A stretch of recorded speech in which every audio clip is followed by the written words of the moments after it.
Okay, so somebody requested a video about the parallel and perpendicular lines lesson that we did. So I'll just talk about it really quick. So parallel lines, the thing that you need to know about parallel lines is that they have the same slope. Perpendicular lines have opposite reciprocal slopes. So opposite reciprocal, I think, is where people are getting confused. Opposite means you're going from positive to negative. Reciprocal means that you're flipping whatever number you have.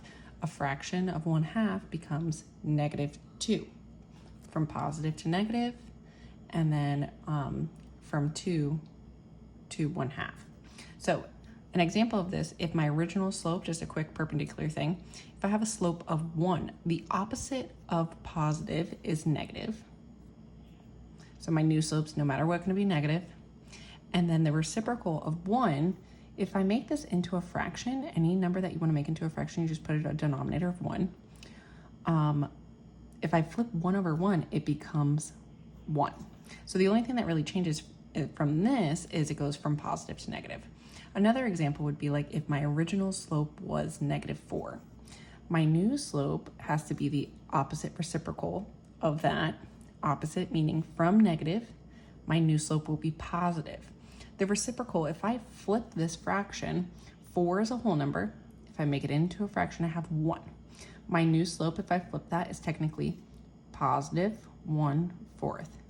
From negative to positive, flip the fraction.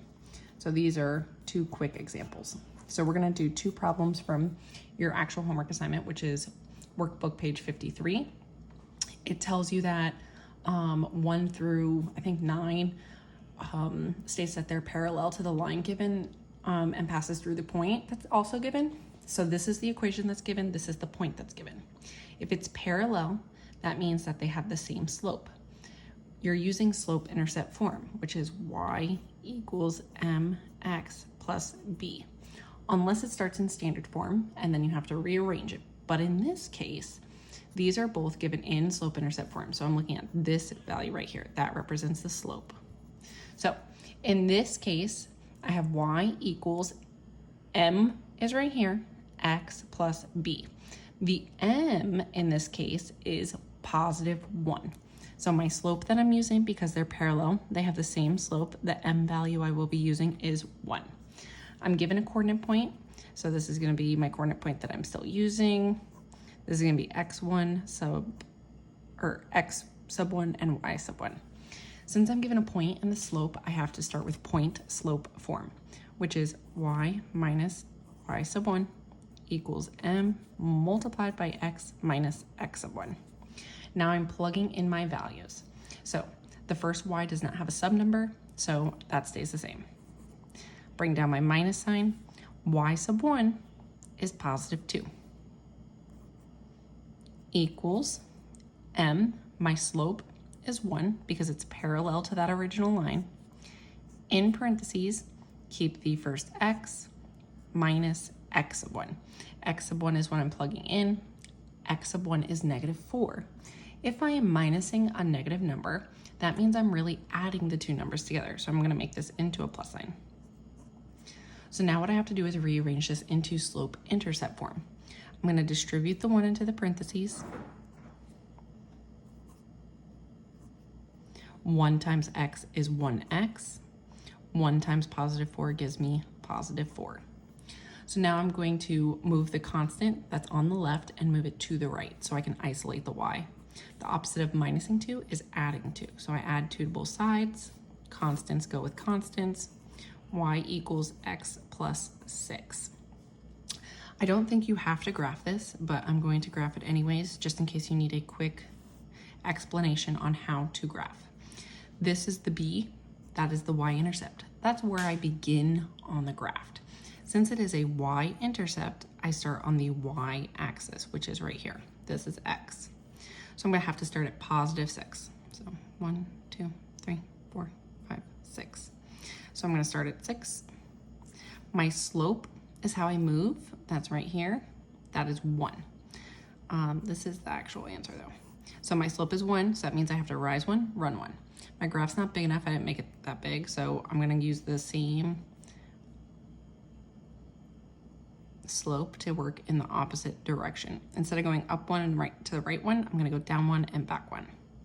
Two negatives will still make a positive slope. This line will still be increasing from left to right. Okay, so let's move to number 17. Number 17 talks about perpendicular. Perpendicular do not have the same slope. Those are parallel lines. Perpendicular lines have opposite reciprocal slopes. Remember, opposite means from positive to negative or negative to positive. The reciprocal also. So you flip the fraction. So in this case, I'm given an equation. It says it's perpendicular to y equals 1/4 x minus 4. The original m value, the original slope, was 1/4. So now I have to take the opposite reciprocal of this. The opposite reciprocal is going to be from positive to negative, and I have to flip that fraction. So instead of 1/4, I have 4/1. That can be simplified to just -4. That is the m value I'm using for my point slope form. I'm also given my coordinate point, which is -2 and +3. That's going to be x sub 1 and y sub 1. So we are going to start with point slope form because I'm given some random point and the slope. Y minus y sub 1 equals m multiplied by x minus x sub 1. So I have my first y. It does not have a sub number, so I'm keeping it. Minus sign is in the formula. I'm subtracting whatever y sub 1 is. Y sub 1 is +3, so I bring down a 3. Equals my m. My new m, not the original m, my new m for a perpendicular line is -4.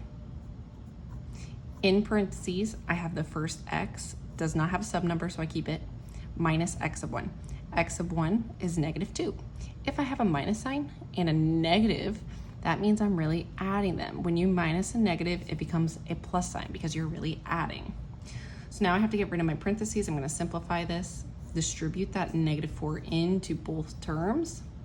-4 times x is -4x.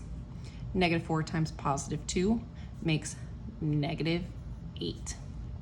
Now what I have to do is move the constant, the -3, over to the -8. I'm trying to isolate the y. The opposite of minus is positive, or the opposite of negative is positive. So I have y equals -4x minus 5. -8 plus 3 makes -5. So just for a quick reference, this is the solution, but I'm going to graph it just in case you need help graphing. So this is where it begin in the back at -5. 1, 2, 3, 4, 5. That's where I begin on my graph.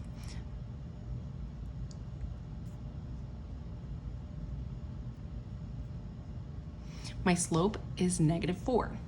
If I have -4 as my slope, really I'm rising -4.